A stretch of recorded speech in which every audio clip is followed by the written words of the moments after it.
Hello, I am Sudha, Assistant Professor Geography. Today we are starting dualism in Geography. भूगोल में द्वंद्ववाद। भूगोल में विभिन्न अध्ययन पद्धतियों और विचारधाराओं को लेकर भूगोलवेताओं में द्वंद्व या मतभेद पाया जाता है। द्वैतवाद का विचार मुख्यतः ग्रीक या यूनानी दार्शनिकों के द्वारा दिया गया था। भूगोल में अध्ययन पद्धति को लेकर जो मुख्य द्वंद्व पाया जाता है वो क्रमबद्ध भूगोल बनाम प्रादेशिक भूगोल का पाया जाता है। आज हम इसी द्वंद्व का अध्ययन करेंगे।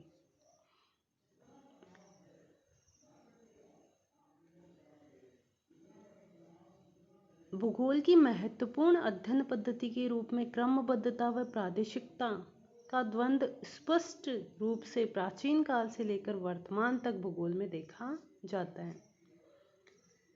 जब हम किसी विशिष्ट कारक का संपूर्ण विश्व के संबंध में अध्ययन करते हैं, यानी एक कारक विशेष ले लिया और उसका अध्ययन पूरे विश्व के संदर्भ में करते हैं, तो उसे हम विशिष्ट या क्रमबद्ध भूगोल के नाम से जानते हैं।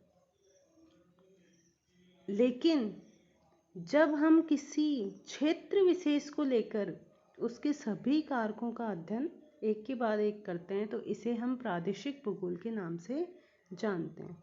जैसे कि भारत का भूगोल, राजस्थान का भूगोल, इसमें हम स्पेसिफिक किसी क्षेत्र को ले लेते हैं। जैसे कि भारत ले लिया, अब भारत की जलवायु का अध्ययन किया, भारत की मिट्टी का अध्ययन किया, भारत की प्राकृतिक वनस्पति का अध्ययन किया, यानी विभिन्न कारकों का, एक क्षेत्र के विभिन्न कारकों का क्रमबद्ध रूप से अध्ययन करेंगे।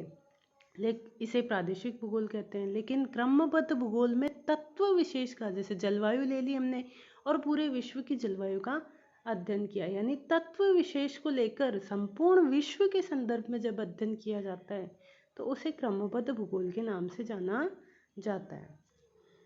प्राचीन काल में जो इरेटोस्थनीज थे, उन्होंने भौगोलिक विचारों का क्रमबद्धता से अध्ययन अपने ग्रंथ ज्योग्राफिया में किया था।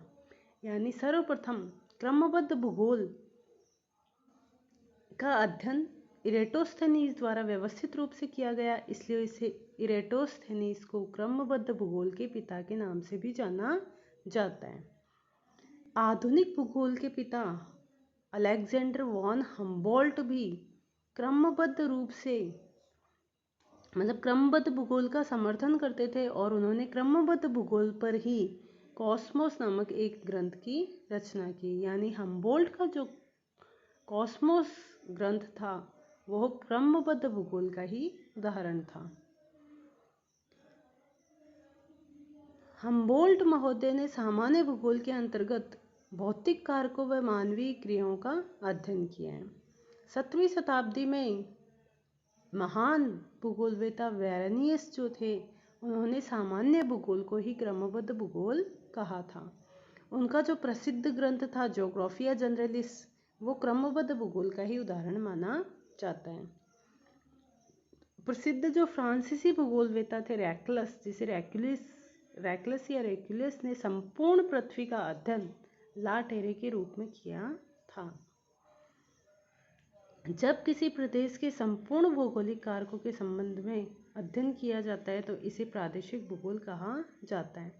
भूगोल के पिता हिकेटियस तथा उनके ग्रंथ जो जस्पेरिडस थे, या आधुनिक प्रादेशिक भूगोल के पिता कार्ल रिटर, जिनका प्रसिद्ध ग्रंथ था अर्धकुंडे, ये प्रादेशिक भूगोल के ही उदाहरण हैं। वारेनियस ने विशिष्ट भूगोल को प्रादेशिक भूगोल के रूप में स्वीकार किया है। अब हम क्रमबद्ध भूगोल और प्रादेशिक भूगोल में अगर अंतर का अध्ययन किया जाए तो क्रमबद्ध भूगोल में होता है, जैसे कि हमने विशिष्ट तत्व ले लिए, जैसे कि ये जलवायु ले ली, तो अब ये जलवायु का अध्ययन हम क्या कर रहे हैं कि विभिन्न देशों, जब जलवायु यानी एक तत्व विशेष लेकर उसका अध्ययन कर रहे हैं संपूर्ण विश्व के संदर्भ में, तो इसे हम क्रमबद्ध भूगोल के नाम से जानते हैं। लेकिन जैसे स्पेसिफिक ले लिया हमने कोई क्षेत्र, जैसे कि भारत अब भारत के संदर्भ में संपूर्ण तत्वों का जब अध्ययन किया जाता है, भारत की जलवायु, भारत की मिट्टी, भारत में प्राकृतिक वनस्पति, तो इसे प्रादेशिक भूगोल के नाम से जाना जाता है। तो वारेनियस ने विशिष्ट भूगोल को प्रादेशिक भूगोल के रूप में स्वीकार किया है। सामान्यतः क्रमबद्धता या प्रादेशिकता के आधार पर भूगोल का अध्ययन विशिष्ट समर्थक विद्वानों द्वारा पूर्ण करार दिया जाता है, लेकिन भौगोलिक अध्ययन में सटीकता व वास्तविकता इन दोनों की पूरकता के प्रयोग के आधार पर ही आ सकती है। यानी भूगोल में क्रमबद्ध बनाम प्रादेशिकता का द्वंद्व तो विद्यमान है, लेकिन अगर भूगोल का पूर्ण रूप से अध्ययन किया जाए तो इन दोनों का अपना स्पष्ट महत्व है। भूगोल में पूर्णता तभी आ सकती है जब हम प्रादेशिक भूगोल और क्रमबद्ध भूगोल दोनों तरीके से भूगोल का अध्ययन करें। जहाँ क्रमबद्ध भूगोल सामान्य कारक को संपूर्ण विश्व के रूप में विवरण प्रस्तुत करता है, वहीं विशिष्ट प्रदेश के रूप में इस कारक का परीक्षण कर लिया जाता है। यानी क्रमबद्ध भूगोल के अंतर्गत हम किसी भी कारक का सामान्य अध्ययन करते हैं और प्रादेशिक भूगोल के रूप में विशिष्ट प्रदेश के रूप में इस कारक का परीक्षण कर लेते हैं, और इस प्रकार भूगोल अधिक ज़्यादा परिष्कृत रूप में प्रस्तुत किया जाता है।